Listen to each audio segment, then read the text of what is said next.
Dalam video yang kedua kita sudah belajar tentang masalah manusia yang membuat kita terpisah dari Allah, yaitu dosa dan keterhilangan. Kita memberontak kepada Allah dengan ingin menjadi Allah bagi diri kita sendiri.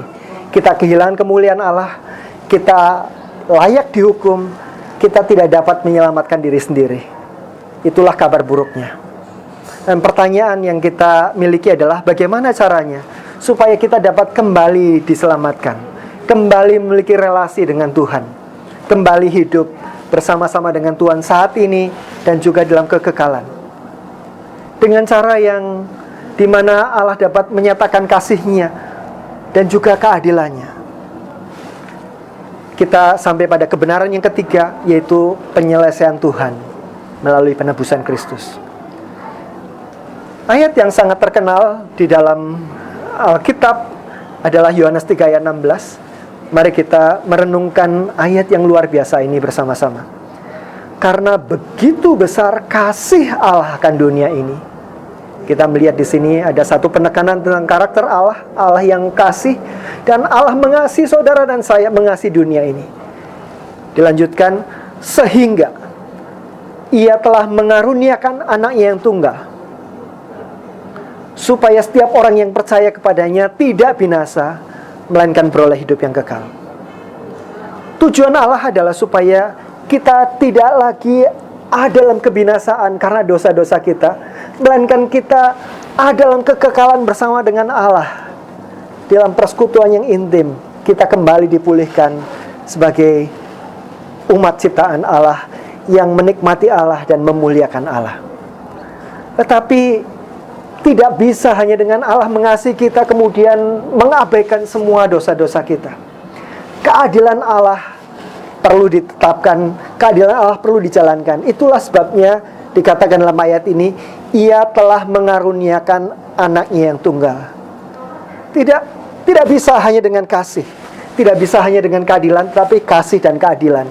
Itulah yang dikerjakan Allah sebagai penyelesaian atas permasalahan manusia ini, atas permasalahan dosa kita. Inilah kabar baiknya. Untuk lebih menghayati kebenaran penting ini, mari kita membayangkan demikian, saudara-saudara. Bayangkan bahwa gambar bola dunia yang ada dalam screen saudara ini adalah menggambarkan tentang semua dosa umat manusia di dunia, termasuk saudara dan saya ada di sana. Semua orang yang ada dalam dunia, semua orang yang sudah berbuat dosa, dan masing-masing dosa itu mendapat konsekuensi dari penghukuman kekal Allah yang layak untuk kita terima. Dan mari kita bayangkan sesuatu yang lain lagi. Mari kita bayangkan ada semacam kaca pembesar raksasa, begitu ya, yang meliputi seluruh permukaan bumi ini. Kaca pembesar raksasa ini, saudara-saudara bayangkan demikian. Apa yang bisa dilakukan oleh kaca pembesar ketika kita arahkan ke sinar matahari? Kaca pembesar itu ada dua sisi cembung, bukan? Nah, sisi cembung yang bagian atas itu akan menerima titik-titik cahaya matahari di situ. Dan titik-titik cahaya matahari di atas permukaan ini kemudian difokuskan melalui lensa cembung di bawahnya, yang tadinya titik-titik yang terpisah yang sebetulnya tidak bisa membakar apa-apa. Ketika masing-masing titik ini diarahkan ke dalam sebuah titik yang namanya titik api, itu bisa menjadi membakar. Mari kita bayangkan begini, saudara-saudara. Setiap konsekuensi dosa yang saya dan saudara hadapi karena percabulan, kecemaran, hawa nafsu, amarah, percideraan, sihir dan sebagainya, kita masing-masing mendapat penghukuman dosa itu. Itu seperti titik-titik yang sampai di kaca pembesar raksasa ini.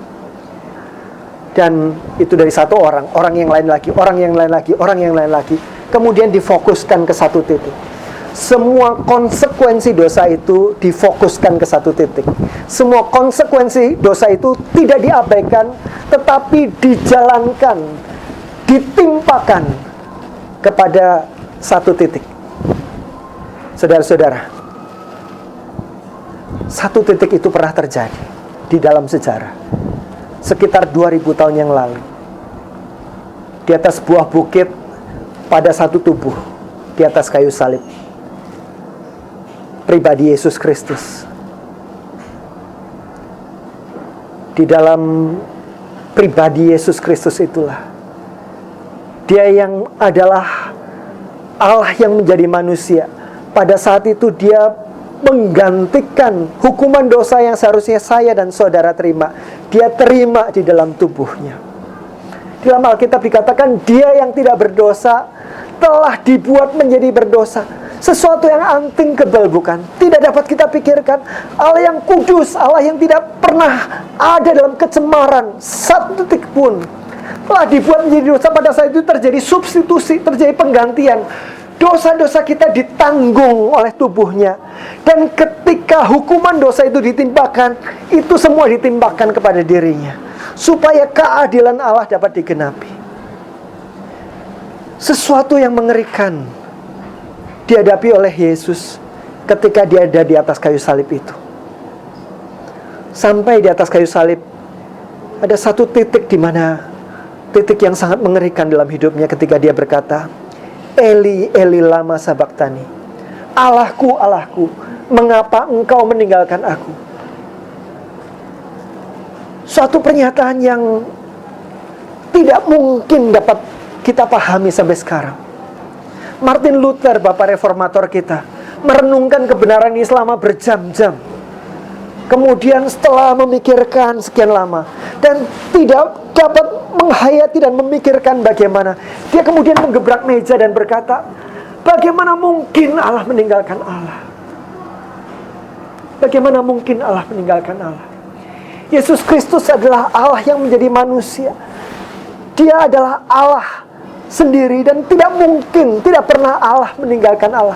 Tetapi pada saat itu dalam kemanusiaan dan keilahian Kristus, dia sedang menggantikan saudara dan saya.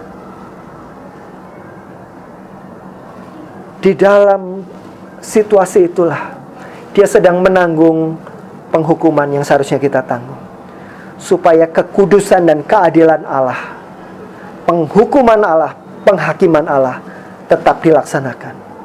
Dan kalau itu sudah dilaksanakan, maka Allah dapat di dalam kasih-Nya membebaskan kita.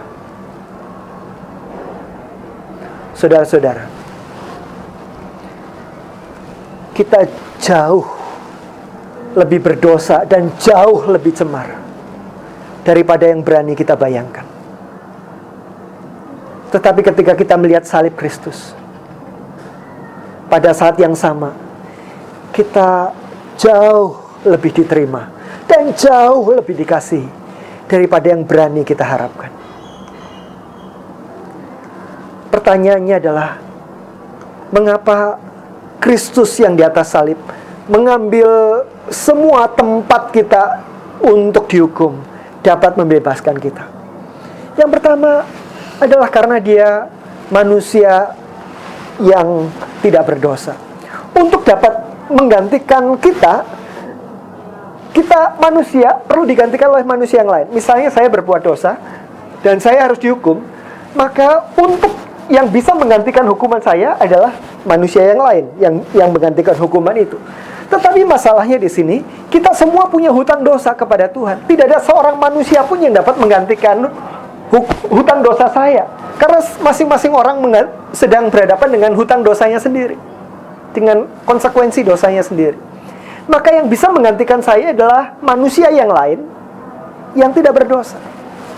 Yesus adalah 100% manusia, Allah yang menjadi manusia. Bukan manusia jadi-jadian, tetapi Allah yang menjadi manusia, 100% manusia, dan dia tidak berdosa. Karena dia manusia tidak berdosa, dia dapat menggantikan saya yang adalah manusia. Hukuman dosa yang dia tanggung dapat menggantikan hukuman dosa yang seharusnya saya tanggung, tetapi saya tidak dapat menerimanya. Karena dia manusia dan dia tidak berdosa, dia dapat menggantikan saya. Tetapi bukankah dia hanya satu manusia saja? Satu manusia bisa menggantikan satu manusia. Bagaimana satu manusia menggantikan dosa seluruh dunia? Siapa yang dapat melakukannya? Yang dapat melakukannya adalah kalau dia adalah Allah sendiri. Dan Yesus Kristus bukan hanya 100% manusia, tetapi dia juga 100% Allah, 100% Tuhan. Itulah duinatur Kristus, 100% manusia, 100% Allah. Dan kita belajar dalam Video yang pertama, Allah kita adalah Allah yang agung dan dahsyat, pencipta langit dan bumi, jauh lebih besar daripada yang dapat kita bayangkan dan pikirkan. Dan kalau Allah menanggung dosa seluruh umat manusia, Allah dapat melakukannya. Karena dia manusia dan tidak berdosa, dia dapat menggantikan saya. Tetapi karena dia adalah Tuhan, maka dia dapat menggantikan dosa seluruh umat manusia. Itulah yang dikatakan dalam Yohanes 3 ayat 16. Karena begitu besar kasih Allah akan dunia ini, akan saudara, akan saya. Dalam kasih yang melampaui akal, Dia mengaruniakan anaknya yang tunggal untuk menggantikan penghukuman karena kekudusan dan keadilannya itu, sehingga setiap orang yang percaya kepadanya tidak binasa, melainkan beroleh hidup yang kekal. Kita tidak mungkin mendapatkannya, keselamatan itu, karena kekuatan kita sendiri, karena kesalehan kita sendiri. Tidak mungkin. Ini hanya sesuatu yang dapat dilakukan oleh juru selamat. Dan Allah sudah melakukannya.